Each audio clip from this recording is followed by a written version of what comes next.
Last week, we gave advice to this community, and it was an appropriate advice due to the fact that many people are dealing with the challenges of being married and trying to stay married. Some of us are on the brink of getting a divorce, and we're in the middle of the folder. We're right in the mud.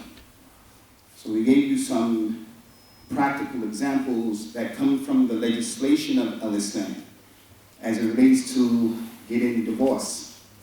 That there are some do's and don'ts and some instructions, tawjihat, irshadat, that the religion of Islam told you before getting a divorce, you have to do A, B, C, D, E, F, G. There are a number of things. Because there are so many, we said last week, we'll continue this issue this week as well, bi-idhnillah azza wa jalla. And this week's subject from the Kitab and the Sunnah, as it relates to those of you who are in a situation where you may not be in a perfect marriage and you're contemplating getting a divorce and you feel like it's on the horizons and it is inevitable. As I told you last week, divorce is not in and of itself inherently bad. In Surah Al-Talaq, the Surah of divorce, Allah called divorce a makhraj. وَمَن يَتَّقِ اللَّهَ يَجْعَلْ لَهُ مَخْرَجًا. Whoever fears Allah, Allah will make a way out for him. So divorce may be the best thing for some people. But we're talking about the individuals who are trying to salvage and save their marriages, or the marriage of their daughter, or their son, someone that they know. First issue we want to bring to the discussion today is the role that the relatives play in trying to help to reduce the divorce rate. The relatives, the mother and the father especially, brothers and sisters, the qabila, the qabil. Their masjid is in one city, his masjid is in another city. Allah Azza wa Jal has given you a responsibility that you will be asked about. What role did you play in helping the marriage or destroying the marriage? The Prophet described the people, sallallahu alaihi wasallam, and he said, they are from the people who are the mafatih. They are the keys that open up the doors of good, and they close and lock the doors of evil. Some people are like that, may Allah make us all those people. And there are those people who have the keys. They are the keys that close and lock the doors of good, and they unlock and open the doors of evil. And unfortunately, some of those people are from our closest relatives. They're from the shayateen, of the ins and the jinn. Yes. Allah has commanded the Muslims in the Quran, وَتَعَاوُنُوا عَلَى الْبِرِّ وَالتَّقْوَى وَلَا تَعَاوُنُوا عَلَى الْإِثْمِ وَالْعُدْوَانِ. Cooperate with each other, help each other in righteousness and in fearing Allah. And don't help each other with oppression and doing wrong. That's what Allah mentioned. In the Quran, Surah Al-Asr, explained to us that everybody in this masjid and everybody connected to you and everybody in the dunya is in a state of loss, khusran, everybody. إِلَّا الَّذِينَ آمَنُوا وَعَمِلُوا الصَّالِحَاتِ وَتَوَاصَوْا بِالْحَقِّ وَتَوَاصَوْا بِالصَّبْرِ. Except the people believe, they do righteous deeds, and they mutually advise each other, have sabr. They mutually advise each other with the haqq. The father says to his daughter, you're wrong. And he tells his daughter the haqq. And he tells his daughter, be patient. He got 3 kids, 4 kids. He says to his son, hey, fear Allah, you're wrong. And she's right. And another ayat Allah added on to that description, subhanahu wa ta'ala. ثُمَّ كَانَ مِنَ الَّذِينَ آمَنُوا وَتَوَاصَوْا بِالصَّبْرِ وَتَوَاصَوْا بِالْمَرْحَمَةِ. And then it was from those people who believe, and they mutually advise each other with sabr, like the other ayat, and they advise each other with a rahmah and marhamah. Ya akhi, don't divorce your daughter. Don't divorce my daughter. Don't divorce your wife. You have 3 kids, 4 kids. You're going to destroy the family. Hey, sister, calm down and put on the brakes. Pump your brakes. I know you're mad and you're angry, and he did a lot of stuff to you, but you need to think about the end game, the long-term decision of getting a divorce. And that doesn't mean she has to stay in a toxic relationship. That doesn't mean she has to be in a relationship that's going to teach the kids evil. That doesn't mean she has to stay in a relationship where the guy is going to ultimately kill her or break her neck. I'm not saying that. But she has to look long-term, all of us. So Allah Azza wa Jalla has made, you okay? Someone give this brother a chair so he can sit down. Somebody give this man a chair so he can sit down. You have to give the individual that dawah for rahmah. Ismaru and tabi'u. Look at the role the family plays in our interpersonal relationships, ibadallah. One of the wives of the Prophet sallallahu alaihi wasallam, her name was Juwayriya. Juwayriya bintul Harith. She was from the tribe called Bani Mustalaqa. In the 5th year after the Hijrah, Rasulullah sallallahu alaihi wasallam went to Bani Mustaliq, the war of al-Marisi, and he fought their people and he conquered those people. After conquering them, from the ahkam of the jihad in Islam. The jihad in Islam is the jihad that has fiqh. It's the jihad that has fahm. It's the jihad that gives life. It makes a system. It takes the hand of the oppressor and organizes things. Not like, as we mentioned, some of these crazy people from the Shabab of Somalia, crazy people from ISIS, crazy people who are extreme. And we're going to talk about that, inshallah, soon because of the issue going on in our city that you may not be aware of. Ala kulli. After the companions conquered them, the Prophet ﷺ split up the ghanaim. The ghanaim are the spoils of war. So if you participated in the jihad, he'll give you a horse, he'll give you a camel, he'll give you a saddle, he'll give you a spear, he'll give you one of the women from the non-Muslims. You put their people and you make them asara. They become captives. Now is not the time and the place to deal with that. But anyway, Bani Mustaliq, they were conquered by the Muslims.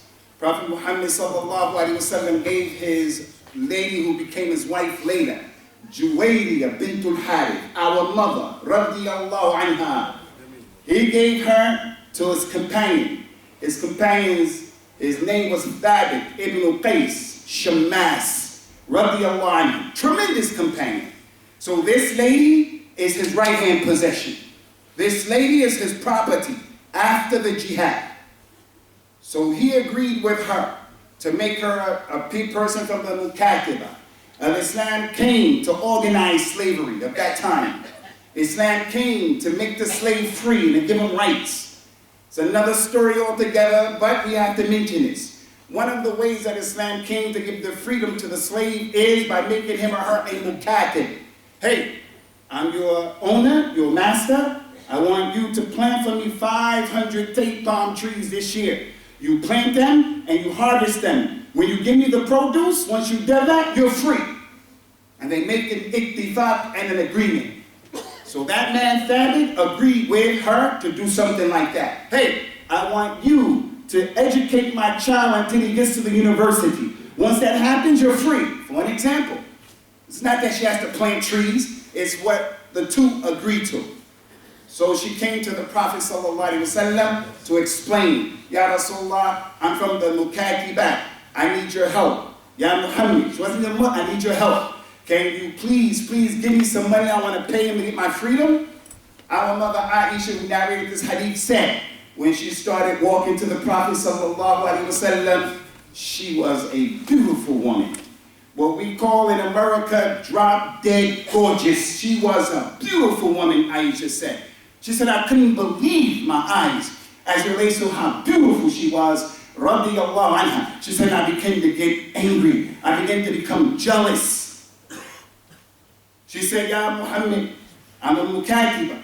Can you help me? Rasulullah said, I have a better idea.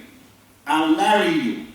I'll marry you, and then you'll become free. She said, okay. And they got married in accordance to the Kitab and the Sunnah. After that, the relatives of the Prophet ﷺ, Abu Bakr, who he's married to Abu Bakr's daughter, Umar, Uthman, they're married to daughters of one another. Ali is married to the Prophet's daughter, ﷺ. These companions who were his relatives, they said, how is it possible that we're going to keep these captives and they are the ashab of the Prophet ﷺ? They're his relatives, and if they're his relatives, they're our relatives. So all of the companions said to Bani Mustaliq, all of you captives are free. We're not going to have you enslaved. All of you are free. And they all became Muslims. Prophet Muhammad didn't marry Juwayriya just because it was an opportunity. He was looking at a da'wah Allah. But the point here, Ikhwani, is how the good relationships, it had an impact on the decision of those companions. We can't treat the relations of our relationship in a bad way. Which brings me to this point. Islam has made you responsible for helping your people stay married. You are responsible for helping. You have a role to play. So those of you who are contemplating getting married, you be good to your mother-in-law. You be good and respectful to your father-in-law. The mother-in-law, the father-in-law, they have to be good and respectful to the partner of their own child. My mother and my father are not Muslims. My family are not Muslims. Yeah, my wife better not dare think that she could disrespect my mother and my father because they drink khamr, because they eat pork, because they do Christmas. Yeah, they do all of that. But you, my wife, you have a responsibility to respect my mother, to respect my father, my aunties, who are kuffar, my brothers, my sisters, and they're not Muslims. What about your relatives? Your mother-in-law, brother-in-law, sister-in-law, they're Muslims. So we have to be good to them and respect them. So look what happened. And the Kitab of Allah is showing us this point. In addition to what happened with Bani Mustalik, if you're going to get a divorce or you're thinking about that, if your relatives love you, respect you, they're going to help your wife. They're going to calm your wife down. They're going to calm the husband down because they're on your side. You have their ahfad. You're the father of their grandchildren, the mother of their grandchildren. So there was a companion from the companions, may Allah be pleased with him. A man came, I want to marry your daughter or your sister. He said, okay, you can marry my sister. They got married. They got a divorce. It didn't work out. The lady did her iddah. And we mentioned last week, she has to do the iddah in the house.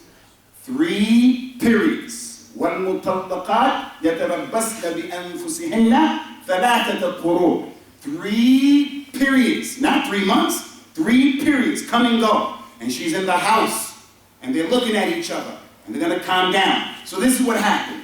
Her iddah was done. 3 periods came and left. And after that, the man didn't want her back. She went her way, he went his way. After some time went by, after the iddah, the man wanted to be back with his ex-wife. The ex-wife wanted to be back with her ex-husband. And they knew that. They wanted to come back. So that companion went to her brother, the wali. She's divorced, showing that divorced women have a wali in Islam. She can't marry herself off. He went to the brother and said, listen, I want to take my ex-wife back, your sister. I want a new nikah. I want to remarry her. The brother said, la wallahi. You asked me for her hand to marry her in the beginning. I honored you. And I gave you my sister. And I honored you because other people wanted her. And not only did I honor you, but I raised you up. And you turn around and divorce my sister, you put me down, you dishonored me. Wallahi, you're not marrying my sister again. And then Allah revealed the ayah of the Qur'an for the awliya, for the men, showing us this point. He said in the Qur'an, وَإِذَا تَلَّقْتُمُ النِّسَاءَ فَبَلَغْنَ أَجَلَهُنَّ فَلَا تَعْضُلُهُنَّ أَن يَنكِحْنَ أَزْوَاجَهُنَّ إِذَا تَرَاضُوا بَيْنَهُمْ بِالْمَعْرُوفِ. If you divorce the women, you men, and the woman finish her iddah, 3 periods come and go, you don't take her back. Now they get separated. Allah said to the men, the awliya, the wali, if the ex-husband comes back to marry her again, you, the wali, do not prevent them from getting married, as long as both of them are in agreement that they want to come back together. You have to let it happen with ma'ruf. Unfortunately, we have the father in our community who keeps his daughter from her ex-husband. Or she's in her iddah right now. The father says, come home. And home is not his home. The ayah said, لا تخرجوهن من بيوتهن. Don't put them out of their homes. The home of the husband is the home of the wife. So if her father lives in Birmingham, and that's where she was born, in Birmingham, and then she moves with her husband to Manchester, When she goes to Birmingham, she can shorten her prayer because her house is where her husband is. Her house where her father is, that used to be her house. Don't put them out of their houses. So there's a problem, there's drama. The father, the mother, the brothers, they say, come and bring all our kids. They're our kids. And they don't let the man see his kids. That's the actions of the shayateen and ins. The religion told us, فَلَا تَعْدِلُهُنَّ. Don't stop them from remarrying their exes if the two of them want to do that. As for the ex wants to and she doesn't want to, no. And this is the meaning of the hadith of the Prophet sallallahu alaihi wasallam. الثَّيِّبْ أَحَقُّ بِنَفْسِهَا مِنْ وَلِيِّهَا. A lady who has been married already, she's widowed, she's been divorced. Prophet Muhammad said she has more rights over herself than her wali. If her father doesn't want her to marry her ex, she has more right to say, yes, I do. Because she's been married already. As for the virgin girl, it's a different issue. So that incident, Ikhwani, goes to show clearly that the family has a responsibility. That's one example. The position of the family in helping the divorce not to happen. Another situation. And this one is jiddin muhim. Because very seldom will you find the man doing it or the woman doing it. Very seldom. Many of us don't even know it's from our religion. And it's from the adab and the ahkam. Before you get divorced, before you drive that car, get the key and open up the door and put it and start the car up. Before you make the salah, you have to make wudu. There are muqaddamat before you do things. Before you get divorced, you have to do this thing. And that is what Allah Ta'ala commanded in the Qur'an. Isma'u, Allah Ta'ala said in the Qur'an, وَإِنْ خِفْتُمْ شِقَاقَ بَيْنِهِمَا فَابْعَثُوا حَكَمًا مِنْ أَهْلِهِ وَحَكَمًا مِنْ أَهْلِهَا إِنْ يُرِيدَا إِصْلَاحًا يُوَفِّقِ اللَّهُ بَيْنَهُمَا إِنَّ اللَّهَ كَانَ عَلِيمًا خَبِيرًا. For that lady who was sitting in this masjid and that brother who was sitting in this masjid and you're thinking about a divorce, listen. Allah told the Prophet in Surah An-Nisa sallallahu alayhi wa sallam, Ya Muhammad, Ya awliya, hey you men, fathers, brothers, uncles, tribesmen, if you are afraid that the husband and the wife are going to get a divorce and they're going to break up and split up, then in order to save the marriage, فَبَعْثُوا حَكَمًا مِنْ أَهْلِهِ وَحَكَمًا مِنْ أَهْلِهَا. Bring a representative from his side and bring a representative from her side. And if the two representatives want them to stay together, Allah will give them tawfiq. Or if the husband and the wife really want to stay together, Allah will give them the tawfiq. And Allah is Alim, Khabir. So before getting married, getting divorced, I have to look for that uncle from my family who is Razin, Aqil, Hakim, Adil, Multazim. He knows his religion. He's not a drunk, he's not a bum, he's not a person who knows nothing about Islam, doesn't know his elbow from his ankle bone when it comes to the religion. We have people like that in our community. People who don't know that there are hudud and mawani. You can't just say what you want to say to people and about people. Anyone just says something and then I hear it and I just come and I say, hey, you know they said this about him? We have people who don't know the hudud of Allah. Say what they want to say. In this case, you bring a leader, someone from his side, someone from her side. And it doesn't have to be the leader of the tribe. It doesn't have to be the eldest person. It doesn't have to be your father. My daughter is married. I may be that individual who, I'm rough and tough. I'm disappointed that you want to divorce my daughter in the first place. I'm not going to be just and balanced when I hear the story. So I don't have to be that man. If you know that your father-in-law, your father, your mother-in-law, you know that your father is a dictator. And this is what freaks me out about some of our community members. We look at the hukam of the Arabs and the hukam of the Muslims, and we say he's a dictator, look at the zalama, look at the fasaqah.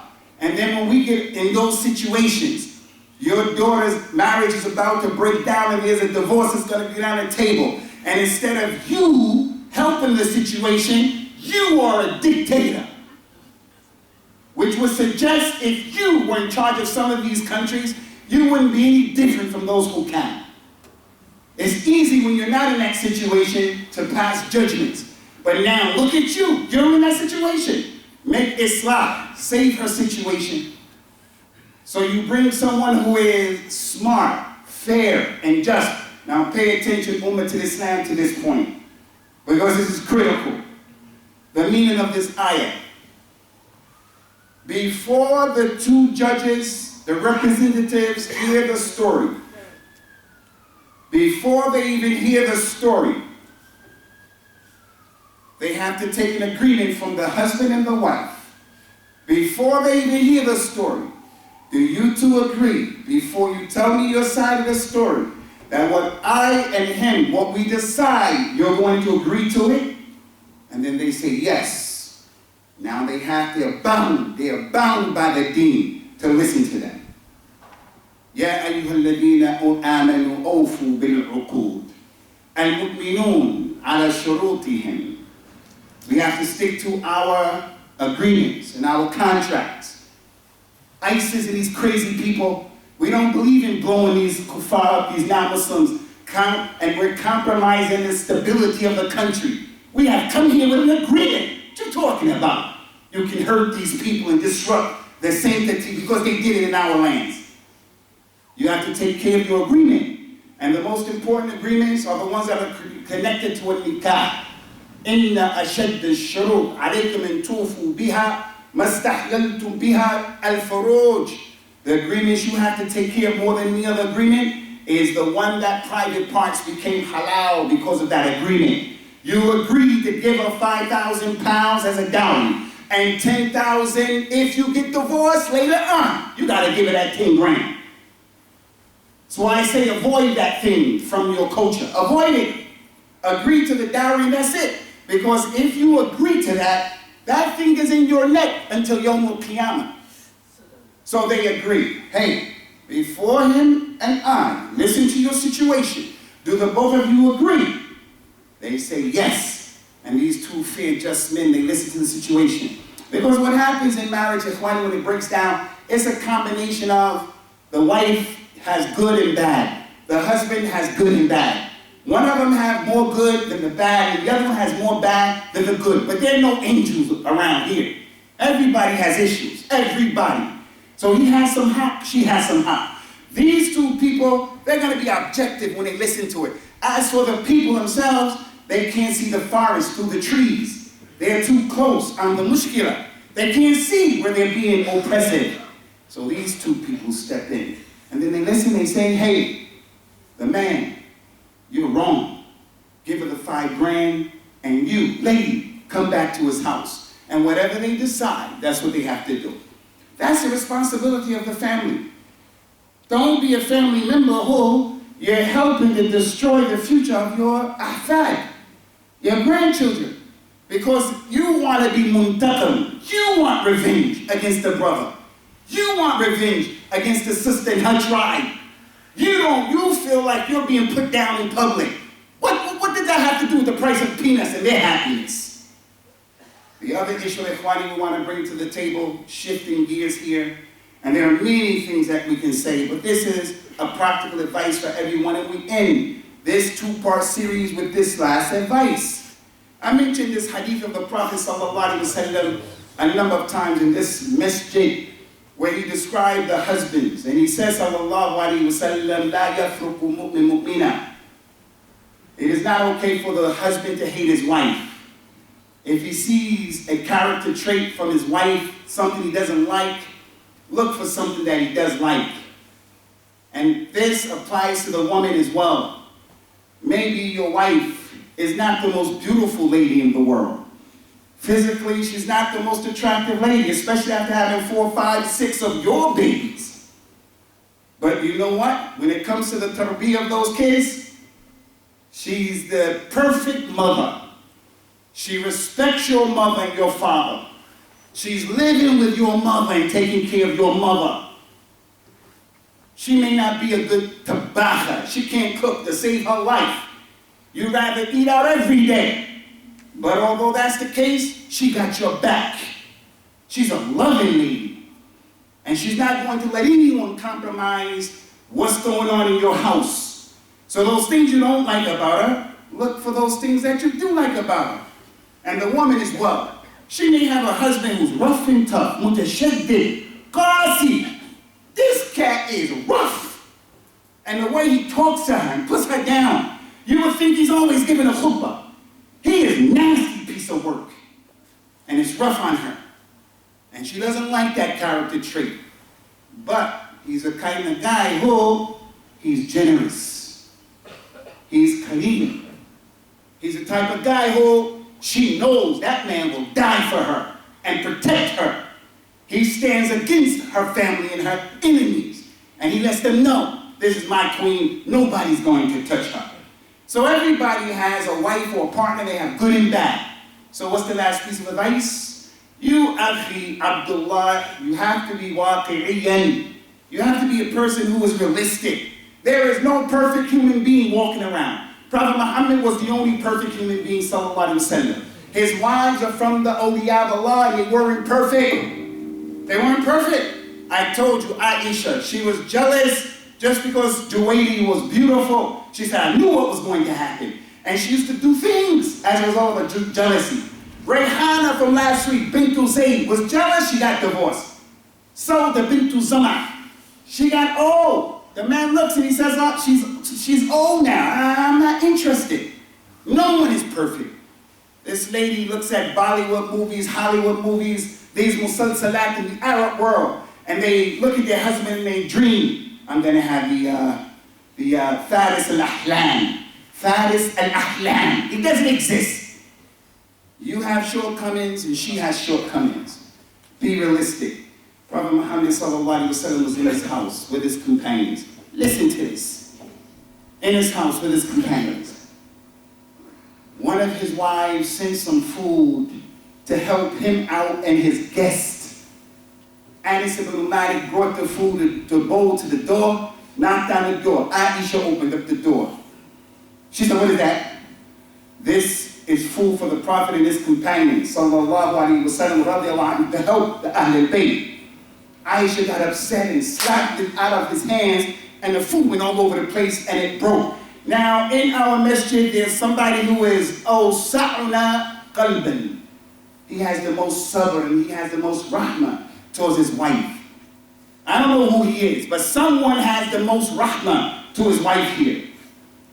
Even if you are that person and your wife in front of your guests did something like that and embarrassed you in front of your guests, how are you going to deal with it? How are you going to deal with it? Most of us will deal with it the same way. We'll freak out because we can't believe that our wives would embarrass us like that in front of the guests. But the Prophet didn't do that, sallallahu alaihi wasallam. He just went with his own hands, cleaned everything up, took a bowl from Aisha's house, gave Anas the bowl and said, take it over there. She broke their bowl, take it over there. Put the food in and said to the men, this is the jealousy of your mother. Excuse her. This is the jealousy of your mother. She's not perfect. She's on the awliya of Allah. Jibreel came and said, Raji' Hafsa, فَإِنَّهَا قَوَّامَ صَوَّامَ. Take Hafsa back. You divorced her, bring her back. She prays a lot. She fasts a lot.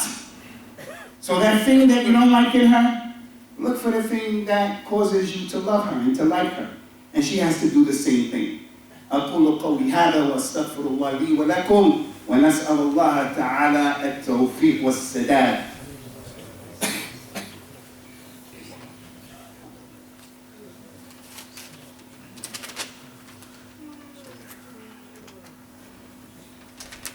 Alhamdulillah wassalatu wassalamu ala rasulillahi amma ba'd. There have been a number of initiatives going on here at this masjid, and we've been inviting brothers and sisters to participate in these initiatives, many of which have been geared towards our own children. Right now in the city of Liverpool, like everywhere else in the big cities of this country, we have gang crime, we have knife crime, we have gun crime, we have issues with drugs, we have all kinds of issues that are facing our community. We have the government making policies that are challenging for us in our Islam. RSE and issues like this. Don't be a person who's a passive participant. You just come to the mission on Friday and that's all you have to offer. You have to get in where you fit in and help this situation out. So one of the initiatives that's coming up pretty soon next month, inshallah, is the thing that is called Visit My Mosque, which was a resounding success last year. Wallahu a'lam. Where the non-Muslims of this city came to learn about who we are, what we believe, and who we're not. We ain't no ISIS, and we ain't no Shabbat, and we ain't no Qaeda, none than that. We are people who are Muslims who are not apologetic about our religion, and let us share with you some of what we believe. Another initiative, Ikhwani, is the one that's going to happen on Sunday, this Sunday, after 2 days. One of our revert brothers, who actually is a white brother, he's very busy with giving dawah to non-Muslims all over the country and all over Europe. His name is John Fontaine. He's going to be in our masjid after Salat al-Dhuhr. And he's going to talk to our community about the importance of giving a dawah ilallah. The responsibility of giving a dawah Allah. We ask Allah Ta'ala to make us a du'at who are guiding the people the right way. Guiding people to the kitab and the sunnah the way the companions understood those two sources. Far away from having ghulu, far away from having shiddah, far away from being the people who don't know what they're doing. And everybody should be a part of that initiative. So this Sunday, inshallah, this Sunday, after 2 days, after Salat al-Dhuhr, this brother's going to come and he's going to offer some words of advice in the way of a lecture, the importance of dawah Allah and the role that we play right here in Liverpool in terms of lifting the level of understanding and comprehension of these non-Muslims, especially our neighbors, in regards to our religion. May Allah Azza wa Jalla protect our marriages. May Allah Azza wa Jalla solidify our marriages. And may Tabarak wa Ta'ala put Islah and Salam between the hearts of the husbands and the wives of our community. May Allah divinely protect our children from the downfall and the outbreak of a talaq. And may He Subhanahu wa Ta'ala give us wives who are the apples of our eyes and children who are the apples of our eyes. And may Allah help these husbands and all of us men to be soldiers and protectors and people who are loving our wives and our children. أقم الصلاة يرحمكم الله.